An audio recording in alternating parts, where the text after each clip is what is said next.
Jadi luar biasa ya, salut ini yang sudah ke-70 startup-nya, startup top-nya sudah yang ke-70. Willingness to do more itu tulisan saya kemarin di Republika. Jadi saya sengaja ngasih ke Farhan apa yang saya mau tulis, walaupun sebenarnya ngasih judul itu tulisannya proses ya. Ini di Republika Jumat kemarin, online-nya tinggal cari Republika Rika Disaputra, saya dikasih teks sendiri dan alhamdulillah Willingness to do more ini Kak Ovi adalah tulisan saya ke 163 di Republika. Tiap Jumat. Kalau startup talk itu 70, ke 70 tulisan ke 163 tiap Jumat. Ketemu Kak Ovi di kelas, dapat inspirasi, ya diketik. Nah, di tulisan juga sebelumnya, itu saya pernah menuliskan dan dikasih quote oleh Republika, ditebalin oleh Republika Online, bahwa jika Anda menyukai aktivitas Anda saat ini, maka totalitas adalah jawabannya. Nah, totalitas itu adalah bagian dari willingness to do more. Jadi kalau kita dimintai tolong sama orang, kita terlihat willingness itu dari mana? Dari respon pertamanya. Itu. Jadi kalau Kak Ovi mau lihat lelaki ini willingness, respon pertamanya apa? Kalau respon pertamanya dia siap, mau pakai 86 boleh? Oke, siap bantu. Itu terlihat orangnya willingness. Tapi kalau kita ketemu orang, lalu orangnya ketika kita ketemu terlalu banyak pertimbangan. Misalnya ini ya, Kak Ovi ketemu sama Mas Prima. Mas Prima, kamu ada acara nggak nanti malam?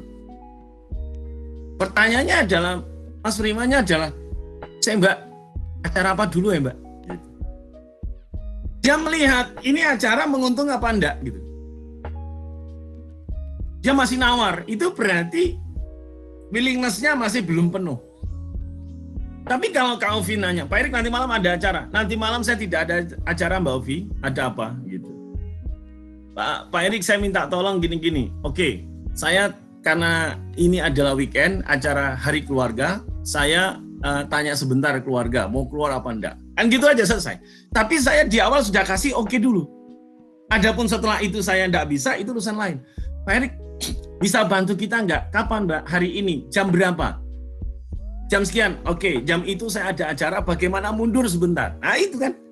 Jadi orang akan terlihat willingness-nya. Jadi jawaban itu next-nya aja. Tapi kalau di awal sudah sulit, ada acara enggak? Wah, apa ya? Ya, saya ya banyaklah aktivitas gitu. Itu berarti dia sudah melihat bahwa ini bukan menguntungkan karena tidak jelas di awal. Kadang-kadang ada loh orang itu yang dimintai tolong, dia itu masih melihat ini susahnya apa tidak gitu. Tergantung orangnya. Saya kasih contoh ya Mbak Ovi, ini contoh kejadian beneran. Satu ketika ada seseorang yang sedang memberikan materi. Nah, ketika selesai beliau memberikan materi, lalu dikasih honor, iya kan? Dikasih honor. Kemudian ada teman datang lagi. Nah, kebetulan acara di satu tempat ini nih, kebetulan ada 2 acara. Nah, katakanlah di satu acara ini, itu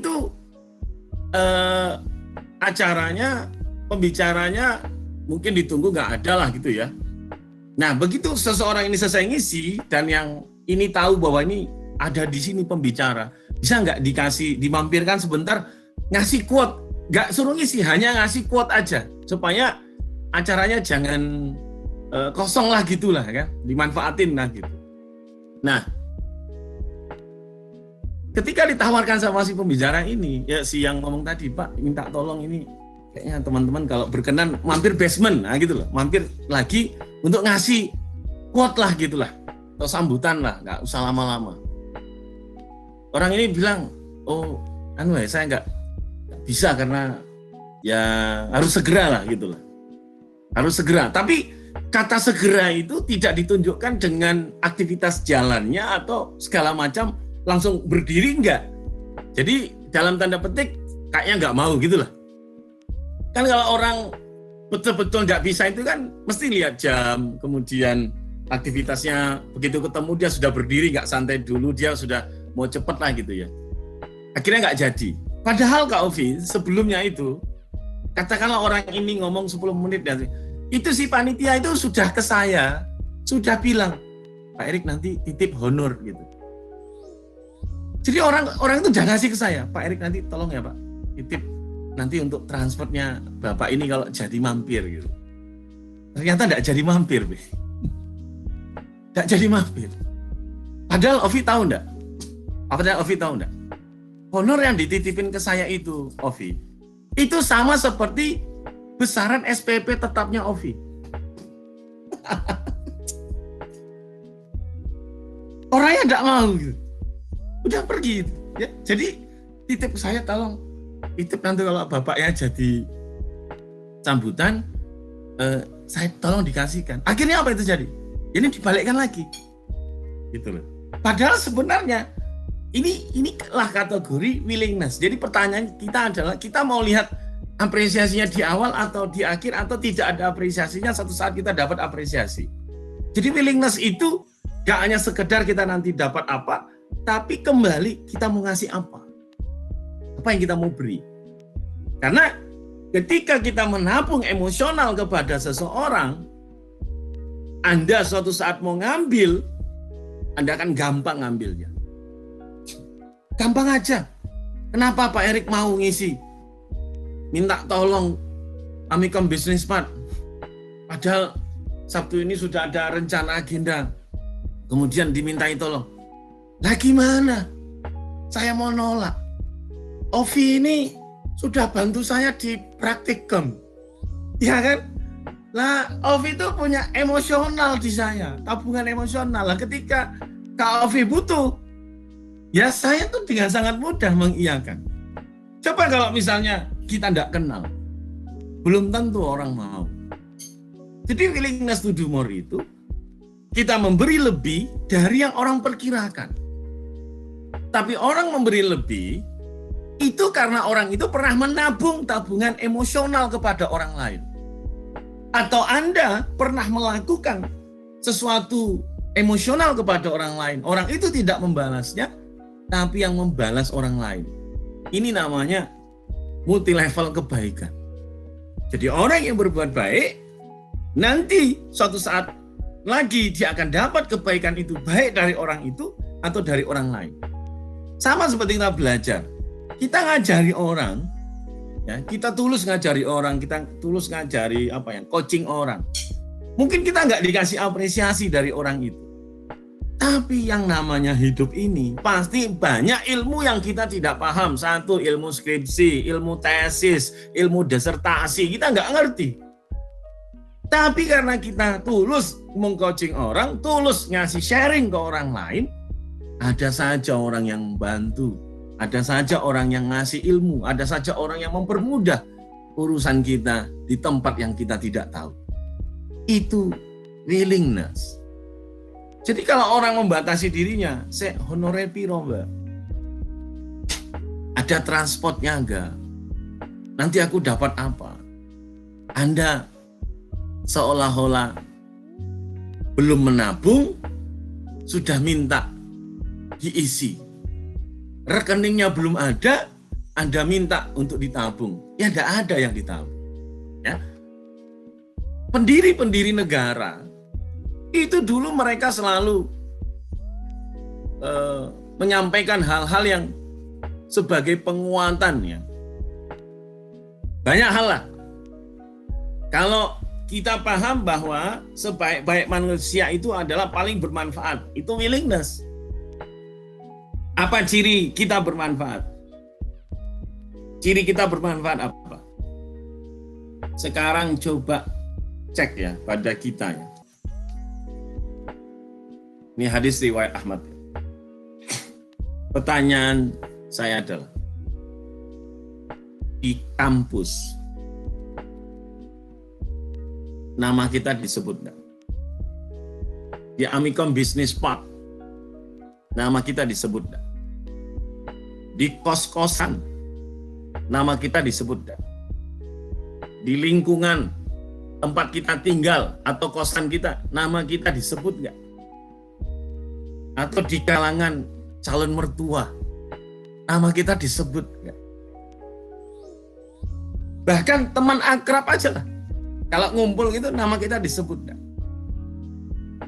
Kalau nama kita tidak pernah disebut, berarti pertanyaannya adalah, lalu kita ini manfaatnya apa? Oh, enggak pernah disebut. Misal, mau nyari siapa yang jadi MC. Orang udah langsung bilang, oh udah, ini Kak Ovi aja. Besok yang ngurusin acara webinar siapa? Udah Kak Ovi aja. Ini besok yang ngurusin asisten siapa? Udah Ovi aja. Orang itu terus. Sampai orang Jakarta candaannya kan, ya lu lagi. Kenapa? Karena orang yang mau dikasih terus. Orang yang enggak mau akhirnya hilang. Bagi orang yang enggak kerja, menganggap, wih, enggak apa-apa, biarin aja, kerjain aja Ovi sekalian. Kerjain aja Ari sekalian, biar enggak apa-apa, biar kerja terus aja gitu. Nah, orang yang dikerjain terus mungkin akan berpikir, iya ya saya, kok nggak ada yang bantu, capek gitu. Tapi karena seringnya orang itu disebut namanya, seringnya orang itu ada ketika banyak peran, orang akan gampang kalau nyari seseorang. Siapa yang mau kita promosikan? Siapa yang kita mau angkat? Siapa yang mau kita bangun? Siapa yang kita percaya untuk melanjutkan bisnis sebagai orang yang bertanggung jawab di bidang operational manager? Orang yang sering kelihatan. Semakin sering kita terlihat dalam komunitas, semakin kita terlihat di organisasi, terlihat di pekerjaan, ketika orang ada butuh, kita yang standby pertama. Ketika di hadapan calon mertua, kok kita terus yang terlihat gitu. Udah pasti itu yang terpilih, udah. Kenapa kamu gak terpilih? Kamu gak pernah kelihatan kok. Maka hati-hati pada Anda yang jarang terlihat. Kenapa? Saya khawatir Anda dilupakan nanti. Yang namanya membangun sesuatu itu harus sering terlihat. Kalau tidak terlihat, lupa nanti. Jangankan lupa orang, kadang namanya lupa kok. Ayo Pak Erik, saya siapa? Kamu siapa? 17 ikan 02 datang ke saya. Halo Pak Erik, halo. Pak Erik lupa ya? Iya, kamu siapa? Sorry, aduh, siapa ya? Gitu. Ya kan 60 orang, siapa enggak? Dulu di kelas iya, tapi kan begitu jarang ketemu. Kamu siapa? Gitu. Lupa udah. Ya.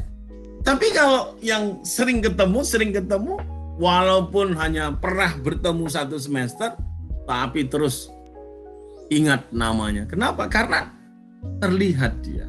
Maka teman-teman sekalian, seringlah terlihat.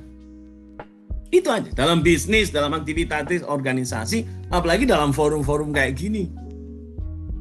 Semakin sering kita terlihat, semakin besar peluang kita untuk mendapatkan sesuatu yang tidak akan pernah kita duga. Jadi yang dipilih calon mertua itu siapa, Kak Ovi? Ya yang sering terlihat. Ini aja ini bagus ya.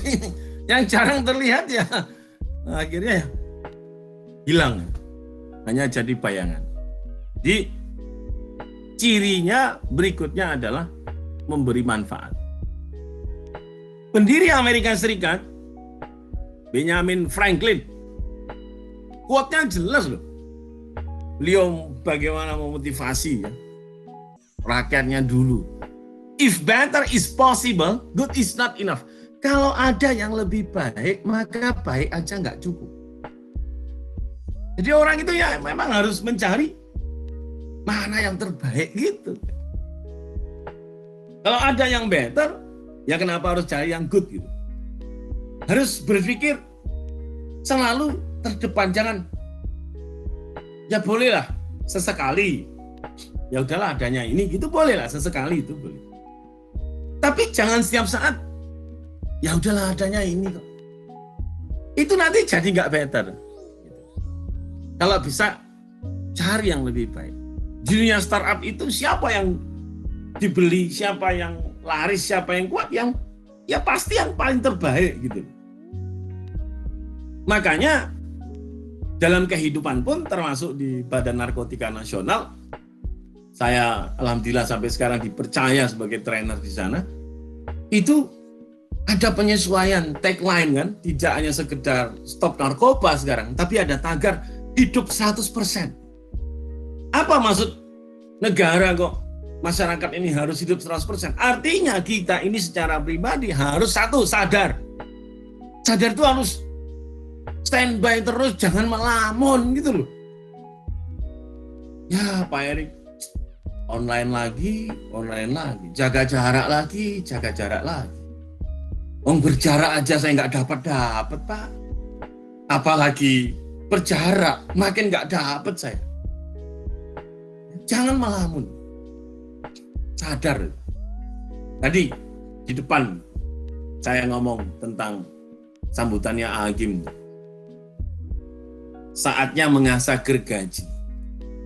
Gerak terus. Perkuat medsos. Perkuat ilmu. Perkuat jaringan. Perkuat komunikasi. Yang kedua sehat. Keinginan sehat, jaga imun, terus kuat. Termasuk sehat batin loh ya. Tidak hanya sehat secara fisik gini, tapi sehat secara batiniah. Apa ciri orang sehat secara batiniah? Itu melambangkan ciri orang willingness adalah tidak suka mengomentari fisik orang. Itu. Semua orang kok pembicaraannya cuman kok makin gemuk, kok makin kurus. Emang gak ada kata-kata lain selain itu. Temu orang Dewal misalnya, kok makin jelek aja Dewal. Emang gak ada kalimat yang selain gemuk, kurus itu, ada nggak kalimat selain itu? Ya bilanglah, wih makin keren aja ya, apa subscriber makin nambah ya, wih makin keren aja ya fotonya. Komentari orang itu dengan karya. Kalau kita hanya ngomentari orang karena fisik, saya bilang mohon maaf, Anda kurang sehat. Anda tidak sehat secara batin. Apa untungnya Anda komentari fisik orang? Anda senang orang itu kepikiran. Anda mau orang yang kepikiran. Coba ketemu sama Ira gitu ya. Halo Ira. Pak Erik udah lama nggak ketemu Ira. Ira apa kabar? Ada Ira kayaknya. Halo Ira. Assalamualaikum. Halo Pak Erik. Waalaikumsalam. Ira ini bimbingan skripsi saya. Ini lain lah. Kalau Ira beda. Dia apa ya, baik lah ya, langsing segala macam. Saya lama nggak ketemu Ira, saya bilang Ira kamu makin gemuk aja. Mungkin Ira senyum. Tapi batinnya setelah pulang, asem nih, aku dibilang gemuk. Aduh. Ada loh orang itu, ketemu orang itu langsung pertanyaannya, berat badan berapa? Ukuran dong, berat badan berapa? Apa maksudnya? Apa kita senang lihat orang kepikiran? Justru pribadi sehat itu selain secara fisik sehat, kata-katanya sehat, komentarnya sehat, ya batiniahnya sehat. Senang lihat orang lain senang. Orang kan gitu, nggak suka sama orang, gimana cara supaya rasa nggak suka itu dibikin supaya orang nggak nyaman? Main fisik. Ya kamu pinter, nggak apa-apa. Bagus sih, ya pinter. Tapi sayang ya kamu badannya terlalu gemuk. Itu kan nggak sehat. Ya, jadi teman-teman startup membangun inovasi positif itu apalah kelihatan dari komentar kita mengapresiasi. Makanya Anda itu harus belajar dengan orang multi level marketing, belajar dari orang network marketing. Orang network marketing itu selalu setiap orang berbicara dia tepuk tangan, selalu mengatakan luar biasa, dia tidak komentari fisik orang, mereka diedifikasi untuk bikin orang kamu pasti bisa, kamu bisa. Itu sisi positifnya dari network dan multi level marketing, mengedifikasi orang dengan sangat baik. Gak bisa menggunakan kata-kata negatif, nyakiti orang. Jadi kalau kita mau sukses, sehat, tolong quote kita harus quote. Kita tuh mau ngomong banget, aduh kok kayaknya makin ganti itu. Udah gak usah tanya. Komentari yang lain, wih makin sukses aja ini kayaknya. Udah selesai itu. Gak bikin orang kepikiran. Ya, cukup pacar yang bikin kepikiran. Apalagi cukup mantan yang bikin kepikiran. Kenapa? Minta balik ya Pak. Ya udah, enggak usah dipikir, cari yang lain. Masa sudah dulu kamu berdarah-darah ya kayak Dewa lah ya. Contohnya Dewa lah. Ya berdarah-darah. Ya bukan siapa-siapa. Oh diputus. Begitu sekarang mahasiswa aktif menyukai kuliah online. Kenapa? Karena matikan kamera, matikan audio, tinggal ngerjain proyeknya. Mana-mana. Ya sekarang uangnya banyak, lalu pingin balik. Cari orang itu yang mau bareng sama kamu ketika kamu susah, mau ketika kamu berjuang. Nah itu dia, luar biasa itu ya. Ini ada tepuk tangan enggak di sini? Enggak ada lambangnya. Tuh ya. Oke. So, selain itu, dua lagi ya, produktif dan bahagia. Ini harus dikuatkan juga. Jadi produktif itu apa? Karya. Apa karya? Desain poster, produk, ya, kualitas presentasinya meningkat, ya, produknya terlihat, dan happiness. Bahagia dia. Enjoy. Bahagia itu nggak mesti harus kita punya uang yang banyak. Contoh Mas Farhan lah ya. Ya uangnya terbatas tapi dia tetap bahagia kan di foto profil WA-nya kan dia tetap bahagia gitu. Tapi saya tahu Farhan itu mesti susah enggak punya uang dia. Tapi dia itu kan tetap bahagia. Ngupingnya orang itu happiness. Nah, willingness itu harus happiness. Gimana caranya Pak kita memunculkan happiness? Nah caranya itu bisa kita lakukan namanya teknik anchoring. Teknik anchoring ini salah satu bagian cara atau ilmu dalam neuro-linguistic programming. Jadi kalau kita mau happiness, Kak Ira mau happy, ya Kak Opi mau happy, caranya gimana? Caranya adalah emotional intensity-nya dinaikkan. Nah, apa emotional intensity itu? Perasaan apa yang pernah bikin kakak bahagia? Itu dinaikkan. Caranya ya bisa divisualisasikan. Visualkan, oh saya dulu senang banget loh, saya ketika diberi oleh orang tua hadiah pertama. Saya senang banget loh dulu akhirnya bisa menikah sama dia. Itu kan Mbak, saya misalnya emosional saya senang banget ketika anak pertama saya lahir misalnya gitu. Nah itu emotional intensity-nya dinaikkan. Oh, alhamdulillah senang saya orang tua saya umroh misalnya gitu, dinaikkan. Alhamdulillah berkesan sekali apa kata Ira, skripsi saya di ACC Pak, nah, misalnya gitu. Ya, saya senang sekali, nggak itu bahagiaan. Nah, itu dimunculkan.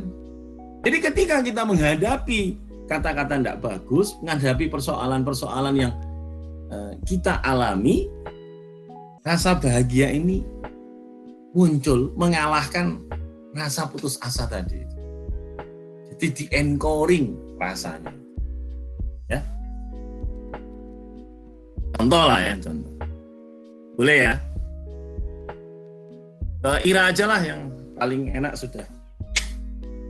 Ira, assalamualaikum.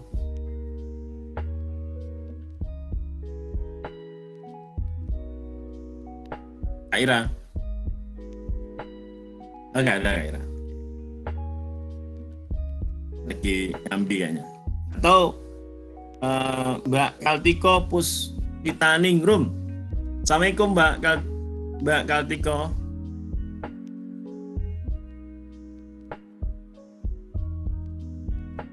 Ya ada juga. Ya Fahmi lah, Fahmi. Assalamualaikum Fahmi. Mas Fahmi. Mas Fahmi, Assalamualaikum.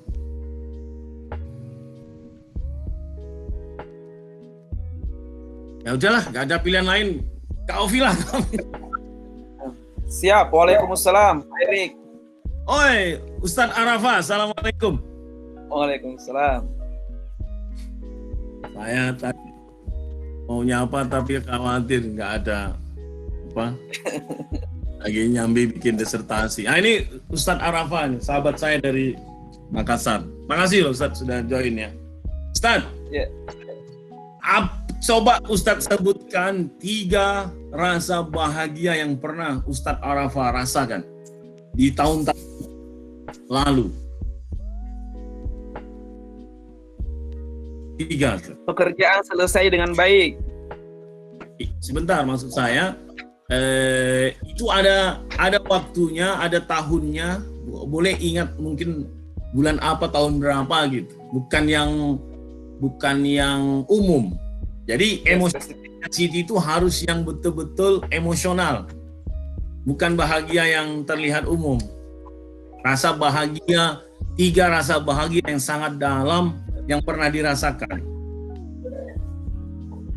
Misalnya waktu menikah, atau waktu ngerjain Erika di Saputra supaya tidak tidur makan pisang epe di Pantai Losari, misalnya begitu. Bahagia saya.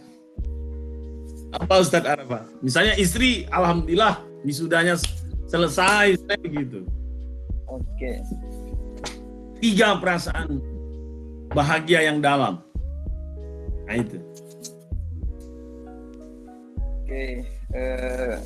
Pada saat saya selesai S2 di Unhas tepat waktu, itu bahagia sekali. Oke. Itu saya coba data ya, ini betul-betul bahagia apa tidak ya Kak Ovi ya, cara mendatanya bahagia apa tidak. Jadi yang pertama Ustadz Arafah selesai S2 Unhas. Tahun berapa itu Ustadz? 2011. 2011. Bulan? Bulan 9. Oke, September. Baik. Pada waktu itu ingat tidak mendampingi siapa? Rasa bahagia Didampingi oleh ibu dan istri. Ibu dan istri. Jadi anak-anak waktu itu di rumah. Ya, di rumah. Oke. Jam berapa perasaan bahagia itu muncul, Ustaz? Jam berapa? Jam setengah 12.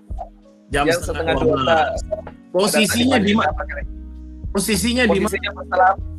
Bersalaman dengan rektor. Oh, bersalaman dengan rektor. Ustaz, di mananya rektor? Kenapa? Di mananya rektor waktu itu, Ustaz? Posisinya Ustadz Arafah itu di mananya rektor? Di depannya, di sampingnya, atau? Pas depannya, pas bersalaman depannya. Oke. Berarti Ustadz Arafah ini termasuk salah satu lulusan terbaik? Ya, alhamdulillah. Oh, karena bisa salaman langsung dengan rektor kan? Oke, perasaannya waktu itu di mana, Pak? Di kepala, di dada? Rasa bahagia itu muncul di mana Pak waktu itu? Ya, perasaannya pada saat itu ya sangat bahagia. Yang pertama tadi beban lepas untuk yang menyelesaikan tesis pada saat itu ya. Iya. Bermalam-malam tidak pernah pulang ke rumah. Setelah salaman, alhamdulillah akhirnya bisa selesai juga. Itu dirasakan di dada atau di kepala atau di seluruh tubuh waktu itu? Dirasakan di mana? Rasa bahagia itu? Bahagia di dada terutama dan di kepala juga terutama. beban kurang. Oke. Di dada, mohon maaf ya, itu dia menusuk-nusuk. Jadi tahu ya rasa bahagia. Orang kalau pernah jatuh cinta, senang sekali bahagia. Itu kadang dia nusuk atau narik, atau dia berputar. Yang belum pernah merasakan ini berarti belum pernah jatuh cinta.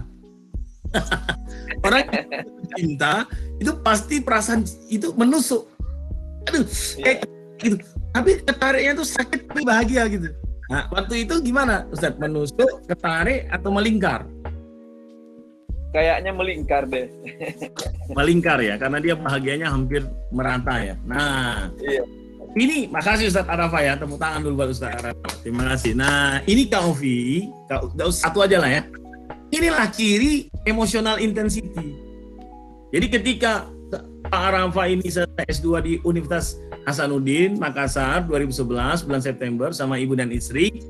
Nah, kita uji satu lagi ya, betul-betul emosional apa enggak. Waktu itu ibu pakaian apa, Pak Arafa? Pada saat itu ibu warnanya ya? Ya, warnanya. Warnanya warna hijau, seingat saya. Hijau campur putih. Nah, ini emosional. Kenapa? Karena hafal. Ingat. Nah, istri warna apa bajunya? Warna hitam. Ah. Warna hitam kerudung putih. Nah, coba. Tiap sekali kan.